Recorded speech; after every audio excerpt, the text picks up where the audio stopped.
So here's a third example to show you how to find the nth term for a quadratic number pattern. And what's special about this example compared to the others is that we're going to have minus n squared. So let's get on with it. The first thing we're going to do is look at the differences between the differences, like that. So it's going down by 3 there, down by 9 to get to the next term, etc. And then we look at the differences between those differences.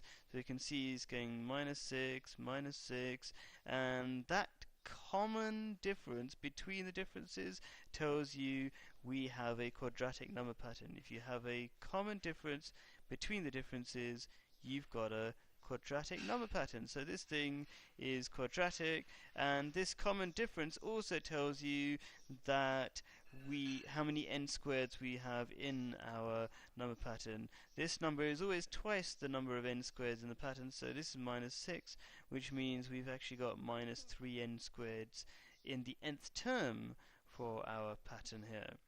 So what are we going to do with that? Well, first of all, we're going to draw up a table like this with n as the first row, which just represents where we are in the pattern. So n is 1, then 2, 3, 4. Simply means the first, second, third, and fourth number in our pattern. We only go up to 4 because we've only got 4 terms. Then we write the 4 terms of our pattern: 3, 0, minus 9, minus 24 over there. And then we use the latest bit of information we just arrived at, which is from here, which is that we've got minus 3n squares in the nth term. So we write minus 3n squared. We don't have this bit yet, by the way. Imagine that's blank at the moment. And you write minus 3n squared, and then you write the pattern that this is the nth term for. So this minus 3n squared means that you get this pattern: minus 3, minus 12, minus 27, etc. How do you do that? You simply stick in n equals 1 into there. 1 squared times minus 3 is minus 3. Stick in n equals 2 into there, and then you get the second term, etc., etc. So this minus 3n squared gives you this pattern, and what I'm going to do now is I'm going to do this pattern, our original pattern, take away this pattern, and it gives you another pattern, this 6, 12, 18, 24, etc. And hopefully you know how to find the nth term for that really easily. That's basically just a 6 times table.